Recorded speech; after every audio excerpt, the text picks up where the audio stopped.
How's it going, my fellow firearm autists? So I mentioned in my Ruger 1022 tactical video that I was going to be using, oh, there we go, this goofy abomination here in a league, just a local deal, 6-week league. And as of last night, we are 3 weeks in, and I didn't know if I was going to be able to record any of the events, but luckily I was able to get some recording done yesterday. So anyway, we'll do a quick little run through. This was actually the fun event. I look forward to this one the most. So let's get into it. So one thing real quick, this is actually my first run that I'm going to show you. The time that it took me to do my first run and second run was actually almost exactly the same, but the first run I had a ton of penalties. So they used the time from my second run, and then the camera angle wasn't quite as good on the first run. So anyway, I'll just let this one play through, and then I'll talk a little bit on the second one.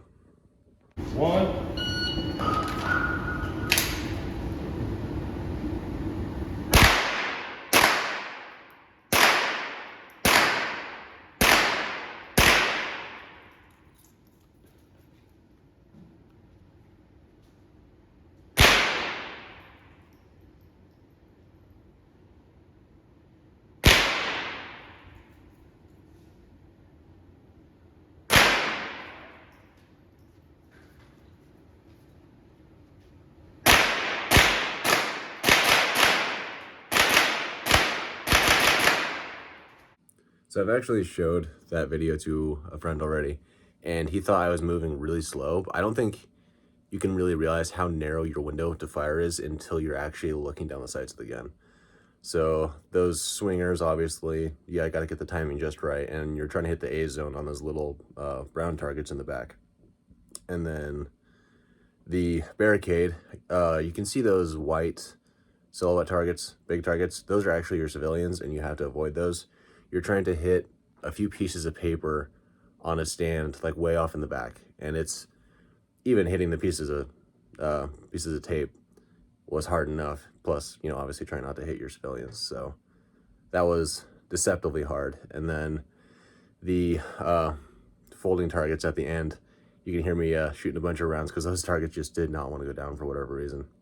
The orange one on the top took me a couple rounds, and so after that I started doubling and tripling the big ones after that. So not the cleanest run. Take a couple takeaways, and anyway, you can see the adjustments I made in the second one. So here on the swinging target, I hit 3 hostages the first time around, and that was 21 seconds with the penalties. I knew I had to clean that up. So here, I took my time a little bit more, ended up with 1. 7 seconds is still a lot, but it's better than 21. The first time through, I just used my offset sights for these, but for the 1 and 3 position, I used my scope. Allowed me to be a little bit cleaner. I did miss the 3 the first time. I did get it the second time. And here, instead of kind of having to double back a couple times, I just walked straight through and came back to that one target that just did not want to die.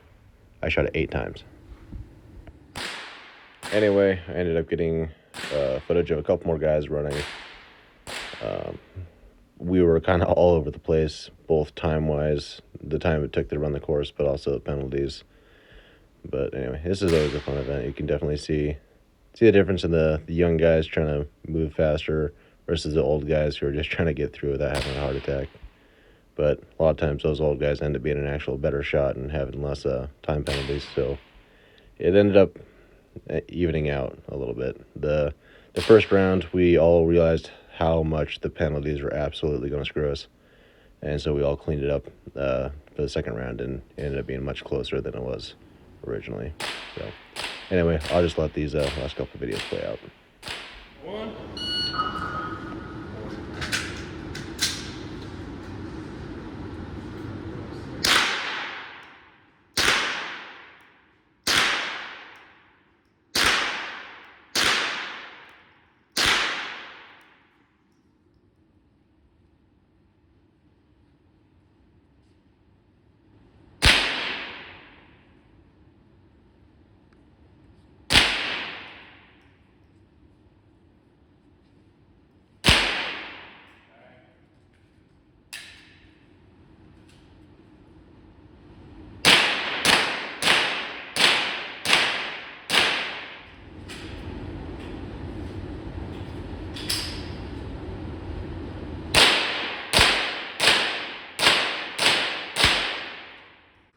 Unfortunately, there's a few guys that didn't make it.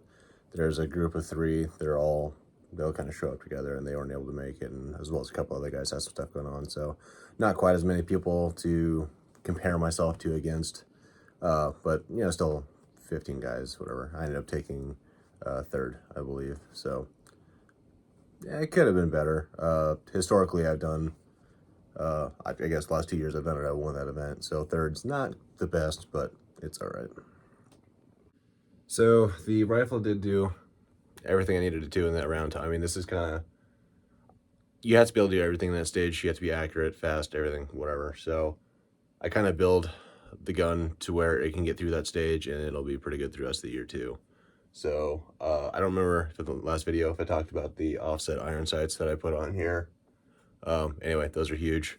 I know I've made a video on painting your iron sights. The loop of my rear sight I painted orange. The post and the front sight I painted white. It was super easy to pick up, really easy to find. Had no issues with that whatsoever. It was just bring the gun up, boom, it's right there. So anyway, this is a fun little video, I guess. Something I was doing anyway. I figured I'd show you guys, trying to bring it along. So let me know if you like this kind of video. I'll try and get some more competition stuff if I can. Otherwise, I'll just keep it my usual levels of autism out at the range. So see you in the next one.